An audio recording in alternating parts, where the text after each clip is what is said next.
കണ്ടു നിൽക്കാൻ പറ്റണില്ല. ചെയ്യുന്ന കർമ്മങ്ങളും ചൊല്ലുന്ന മന്ത്രങ്ങളും കുട്ടനെ പിഴയ്ക്കണു.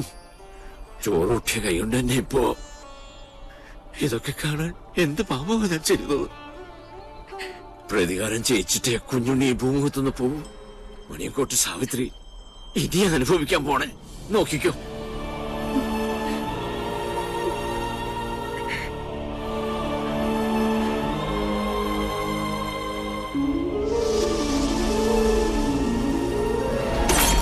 ഒരു പട്ടാഴി മാധവൻ കേട്ടോളെ. നീ പഠിച്ചോ പഠിപ്പിച്ചൊക്കെ ഇന്നത്തോടെ മതി. എന്നെ ഒന്ന് വിട്, ഞാൻ വരുന്നില്ല. എനിക്ക് കല്യാണം വേണ്ട. ഞങ്ങൾ അറിയാതെ എന്ന് മുതലാ നിനക്ക് ഈ മാധവൻ ഉണ്ടായത്?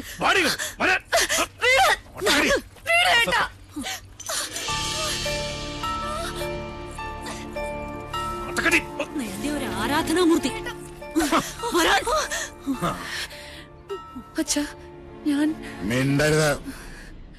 നീ ഏത് നമ്പൂരിയുടെ ഭാര്യയാകണമെന്ന് ഞാൻ തീരുമാനിച്ചിട്ടുണ്ട്.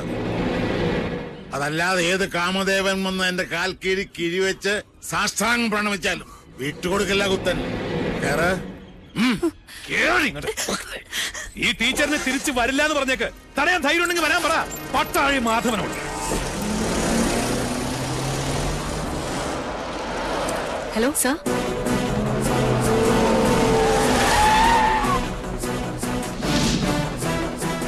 ഇയാളാണോ മാധവൻ? അല്ലച്ചാ, ഇത് കുഞ്ഞുണ്ണിയാ. ഇത് ടീച്ചർ സൂക്ഷിച്ചു വെച്ചിരുന്നല്ലേ? പട്ടാഴിയിലേക്ക് വരാൻ ഇനിയും ടീച്ചർക്ക് മനസ്സുണ്ടെങ്കിൽ ഇപ്പൊ ഇതിനകത്ത് ഇറങ്ങണം.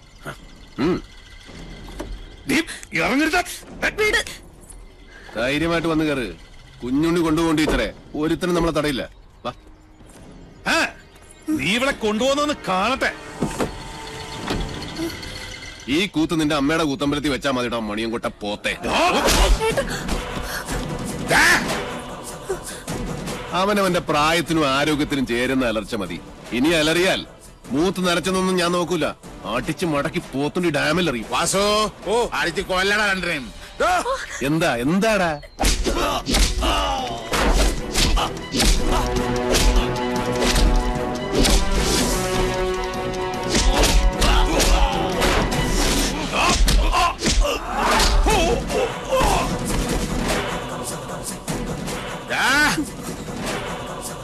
ജനിപ്പിച്ച തന്തയെ മോള് തള്ളി പറയണമെങ്കിൽ ഒന്നുകിൽ അച്ഛൻ അച്ഛനല്ലാതാവണം, അല്ലെങ്കിൽ മോൾ അത്രയ്ക്ക് ദുഷ്ടയാവണം. ഇതിലേതാണെന്നുള്ളത് തെക്കോട്ട് തലവെക്കുന്നതിന് മുമ്പ് കാരണവർ ആലോചിച്ച് തീരുമാനിക്കും. രുദ്രാക്ഷം കഴുത്തിലല്ല, മനസ്സിലാണ് വേണ്ടത്. കേട്ടോ മോണിയൻകൂട്ട് രാവണം. ഒന്നുകിൽ ഇത് ഇവിടെ വെച്ച് അവസാനിപ്പിക്കണം, അല്ലെങ്കിൽ നമുക്ക് ഇവിടെ നിന്ന് തുടങ്ങാം. രണ്ടായാലും എനിക്ക് വിരോധമില്ല.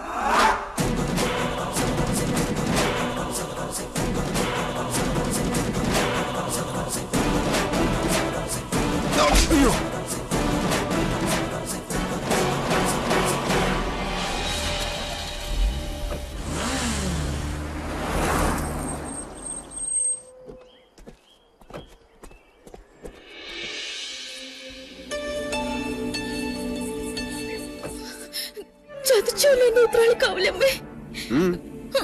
അതാരാ കുഞ്ഞുണ്ണിയുടെ കൂടെ? മനസ്സിലാവണില്ല. അതാണ് ആത്തേമ്മ. ചെന്ന് വേഗം പെർഫോമൻസ് തുടങ്ങിക്കോ. ആരാണാവോ? അമ്മേ. ഹായ്, എന്താ അത്? കുട്ടി ഏതാ? അമ്മ എന്നെ ശപിക്കരുത്. പാർവതി, ഈ കുട്ടി ഏതാ? എനിക്കറിയില്ല, ഞാൻ കണ്ടിട്ടുമില്ല. ഈ കാണാലോ, അമ്മയ്ക്കും ചിറ്റശിക്കും ഇനി കണ്ണ് നിറയെ കാണാം. ഇത് മിത്ര നമ്പൂതിരി, നമ്മുടെ ഇവിടുത്തെ സംസ്കൃത കോളേജിലെ ടീച്ചറാ. പഠിച്ചത് ഇവിടെ തന്നെ.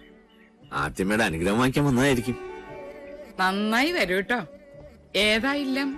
അത് മണിയാമ്പള്ളി. മണിയാമ്പള്ളി മണിയാമ്പള്ളി കേട്ടിട്ടില്ലേ? മണിയാമ്പള്ളി ഇല്ലം കേട്ടിട്ടില്ലേ? മണിയാമ്പള്ളി ഇല്ല. ഇപ്പൊ കേട്ടല്ലോ. ഇനി മനസ്സ് തുറന്നങ്ങോട്ട് അനുഗ്രഹിക്കുക. എന്നിട്ട് അമ്മയുടെ അരയിലിരിക്കുന്ന ആ താക്കോൽക്കൂട്ട് എടുത്ത് ടീച്ചറെ ഏൽപ്പിക്കുക. ഈ നിൽക്കുന്നതേ അമ്മയുടെ പുത്രവധുവാ. എന്താ? ബോംബ് പൊട്ടി. ഇനി മുതൽ ടീച്ചറാ ഇവിടുത്തെ ആത്തേമ്മ. ശിവ ശിവ, എന്തായി കാണുന്നത്? എടാ, എന്ത് തോന്നിയാസം കേട്ടാന്നായോ നിനക്ക്? കിരാവൻ ഇല്ലത്തിന്റെ അന്തസ് കെടുത്തിയില്ലോ നീ. ഞാൻ കിരാതനും കാട്ടാളിനും ഒക്കെയാ സമ്മതിച്ചു. പക്ഷേ ഇത് എന്റെ വധുവല്ല. പിന്നെ ഇത് അമ്മയുടെ മൂത്ത മകന്റെ വേളിയാ. പ്രൊഫസർ പട്ടാഴി മാധവൻ നമ്പൂതിരിയുടെ സഹധർമ്മിണി. എന്താ ആർക്കൊന്നും മനസ്സിലായില്ലേ? ശിവ ശിവ ചോദിച്ചു നോക്കൂ. ഇവൻ പറയണതൊക്കെ നേരാ? അതെ. മാധവ, മാധവ കേശവ വൈകിപ്പോയി. ഇനി വിചാരണ വിളിച്ചോദ്യമൊന്നും വേണ്ട. വേണം. അവന്റെ മനസ്സറിയണോ എനിക്ക്? അറിഞ്ഞു. ദുരഭിമാനം വാതുറക്കില്ല, പക്ഷെ വാത്സല്യം മനസ്സ് തുറക്കും. കുഞ്ഞുണ്ണിക്ക് അത് കേൾക്കാം. അതേ കുഞ്ഞുണ്ണി കേൾക്കൂ. ഈശ്വര, പാർവതി ഒന്ന് കിടക്കണം. അയ്യോ അയ്യോ ആത്തേമ്മ. ഉത്തരം മുട്ടുമ്പോ അമ്മയ്ക്ക് സ്ഥിരമായിട്ടുണ്ടാകുന്ന ഒരു ബോധക്ഷയാ. അതിന് മരുന്നില്ല. ടീച്ചർ മുകളിലേക്ക് വെക്കുള്ളൂ. പാണിഗ്രഹണ മന്ത്രം ചൊല്ലി ഒരാൾ മാളികപ്പുറത്ത് കാത്തിരിപ്പുണ്ട്. കുറച്ച് ദിവസമായി. പിന്നെ ഈ സ്നേഹം എന്ന് പറയുന്നത് ഒരു അനുഭൂതിയാ, തരുന്നയാൾക്കും കിട്ടുന്നയാൾക്കും. അല്ലാതെ മനസ്സിന്റെ ഉള്ളറകളിൽ ബീജാക്ഷര മന്ത്രം പോലെ രഹസ്യമായിട്ട് സൂക്ഷിക്കാനുള്ളതല്ല. അനുജന്റെ ഉപദേശം എനിക്കിഷ്ടാവില്ല. അതുകൊണ്ട് ടീച്ചറുടെ തലയുടെ മന്ത്രത്തിൽ ഇതൂടെ ചേർത്തൊന്ന് ഓതി കൊടുത്തു നോക്ക്. ചിലപ്പോ ഗുണമുണ്ടാവും.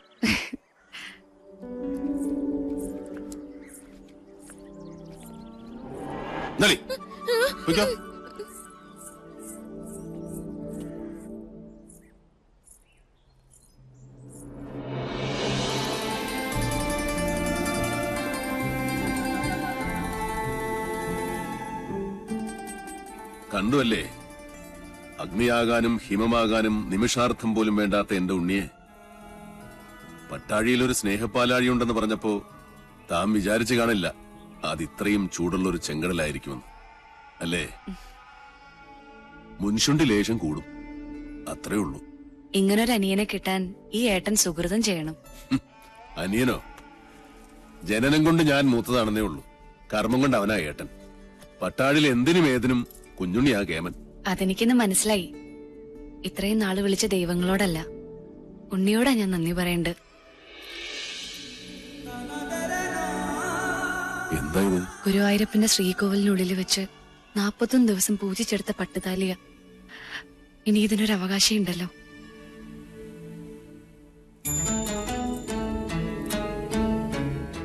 എന്താ ഇയാൾ ഉദ്ദേശിക്കണേ? എന്റെ കഴുത്തിൽ ഈ ചരട് കെട്ടിത്തരണം. ഇപ്പോ ഈ നിമിഷം. കൊള്ളാം. കൊട്ടും കുരവയും അഗ്നിസാക്ഷിയുമില്ലാതൊരു വേളി നടക്കട്ടെ. അതാവും യോഗം. എന്നാലും 1000 കർഗഹോമങ്ങളുടെ ബലമുണ്ട് എന്റെ ഉണ്ണിയുടെ ആശീർവാദത്തിന്. അത് മതി, എനിക്കത് മതി.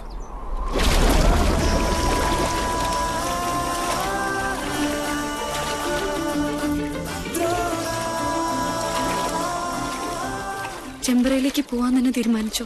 ഈ യാത്ര ഞാനായിട്ടല്ല, ഈശ്വരൻ നിശ്ചയിച്ചതാ. മാധവൻ പോയിരിക്കും. പടനിലത്തിന്റെ എതിർവശത്ത് നിന്റെ അച്ഛനും സഹോദരങ്ങളുമാണ്.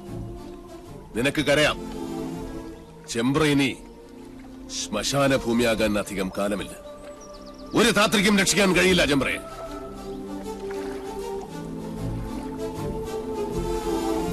പോസ്റ്റ്മോർട്ടം റിപ്പോർട്ട് കിട്ടി. കുളത്തിൽ കിടന്ന് ശ്വാസം മുട്ടി മരിച്ചെന്നാണ് റിപ്പോർട്ട്.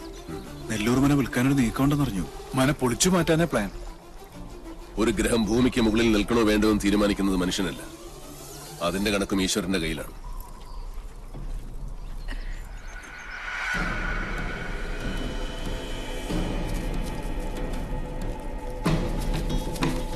ഒന്ന് പെട്ടെന്നാവട്ടെ. നേരെ അങ്ങോട്ടിട്.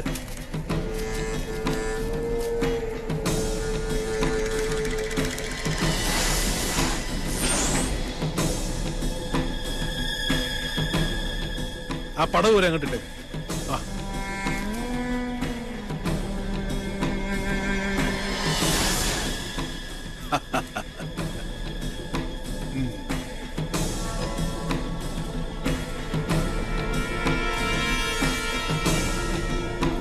ഇതോടെ നശിക്കട്ടെ ചെമ്പ്രയുടെ ദുഷ്കീർത്തി, ദുശകുനം.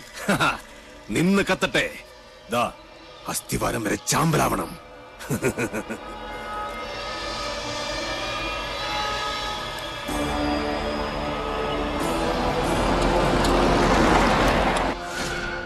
ഒരു തരത്തിൽ പറഞ്ഞാൽ ഇതും ഒരു ബ്രഹ്മഹത്യയാണ്. എല്ലാവരും മനസ്സിൽ അഷ്ടാക്ഷരി അങ്ങനെ ജപിച്ചോളുക.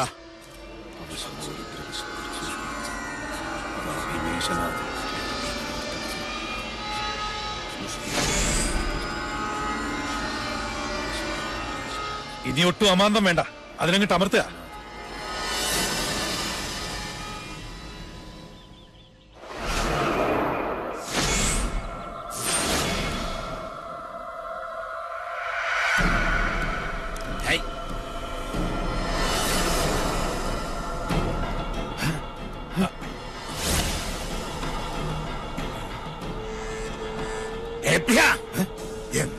കാണാത്തെ? എന്താ എന്ത് പറ്റി നോക്കട്ടെ.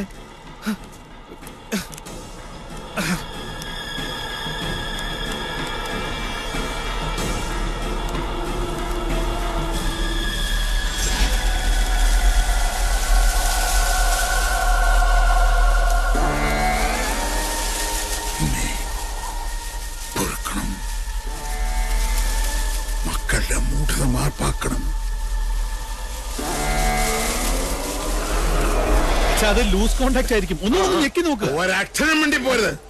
മണ്ട ഗണേശൻ, കണ്ണു തുറന്ന് നോക്ക്. അന്തരീക്ഷത്തിന്റെ മട്ടും ഭാവവും മാറുന്നത് കാണുന്നില്ലേ?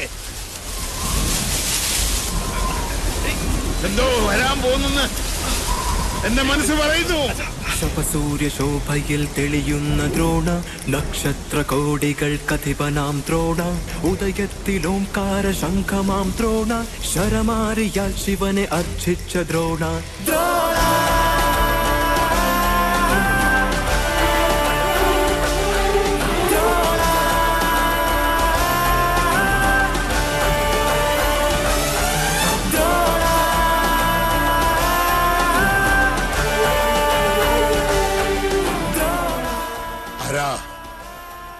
ഏതായി അവതാരം?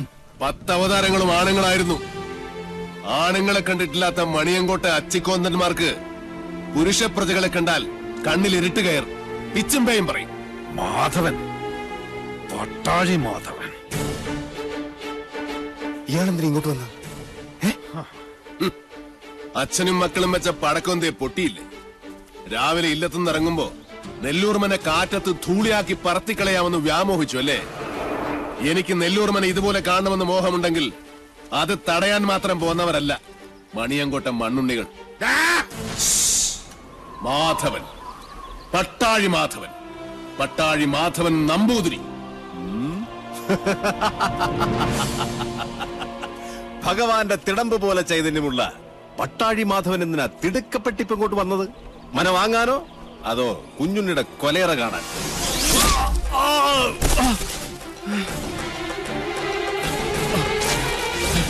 5 പ്രാണനും അലറിക്കരഞ്ഞപേക്ഷിച്ചാലും ഈ ദയന് ഞാൻ ആവർത്തിക്കില്ല. ഒരു ദിവസം അവസാനിപ്പിക്കും നിന്റെയൊക്കെ ധാർഷ്ട്യം ഞാൻ. പക്ഷേ അന്നും തീരില്ല എന്റെ വ്യസനം. അവനെ വിടുക. എന്താ വേണ്ടത് നിനക്ക്? എനിക്ക് വേണ്ടത് ഒന്നൊന്നായി ഞാൻ കൊണ്ടുപോകും. അതുവരെ കണ്ടുപോകരുത് ഒന്നിനെയും ഈ മുറ്റത്ത്. ഗുരുനാഥർ പറഞ്ഞ കേട്ടില്ലേ? ഇറങ്ങി പോവാ മുറ്റത്തുനിന്ന്. നീ ആരാടാ അത് പറയാൻ? നെല്ലൂർമനയുടെ ആധാരം തൊട്ടുപോകരുത് എന്റെ കുട്ടികളെ. അവരിൽ നിന്ന് കിട്ടിയാ കിട്ടിയതുപോലെ ഇരിക്കും. ജീവച്ഛവമായി കിടക്കാൻ എണ്ണപ്പാത്തികൾ ഇനിയുമുണ്ടല്ലോ മണിയങ്കോട്ട്.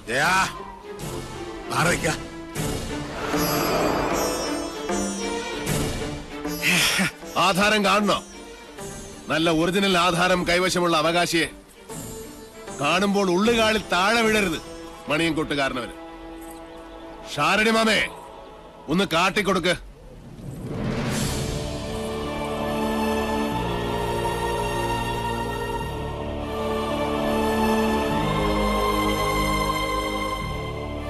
നെല്ലൂർ മനയുടെ അവകാശി തുളസിമണി. മനസ്സിലായില്ലേ? നെല്ലൂർ ഹരിനാരായണന്റെ ഒരേ ഒരു മകൾ.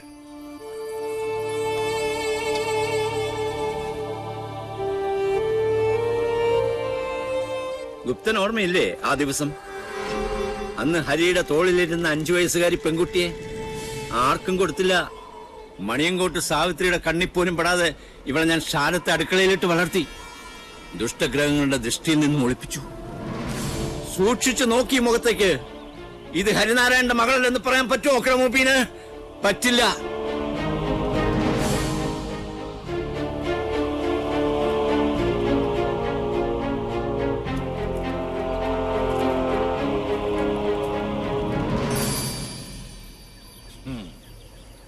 പാവം ഈ ശാരൻ. 7 സമുദ്രങ്ങൾക്കപ്പുറം ഒളിപ്പിച്ചിട്ടും നീ രക്ഷപ്പെട്ടില്ലല്ലോ മോളെ. എത്ര ആവാഹിച്ചിട്ടും സാവിത്രി ഇറങ്ങി വരാത്തതിന്റെ രഹസ്യം ഇപ്പൊ മനസ്സിലായി. കാത്തിരിക്കുക അവള്. ചെല്ല്, വലതുകാല് വെച്ചങ്ങട് കയറുക.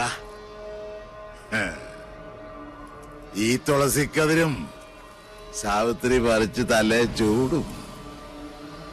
അതിനു മുമ്പ് സാവിത്രിയെ ചുട്ട് ഭസ്മമാക്കി നിങ്ങളുടെ നെറ്റിയിൽ ചാർത്തിയിട്ടുണ്ടാവും മാധവൻ. പഞ്ചഭൂതങ്ങളും അഷ്ടദിക്കുകളും 5 സ്വരൂപത്തിൽ വാഴുന്ന ഈശ്വരൻ സാക്ഷി, ഇന്ന് തുടങ്ങും നിന്റെയൊക്കെ രാപ്പനി. പോ, ചെന്ന് രാശി വെച്ച് നോക്ക്.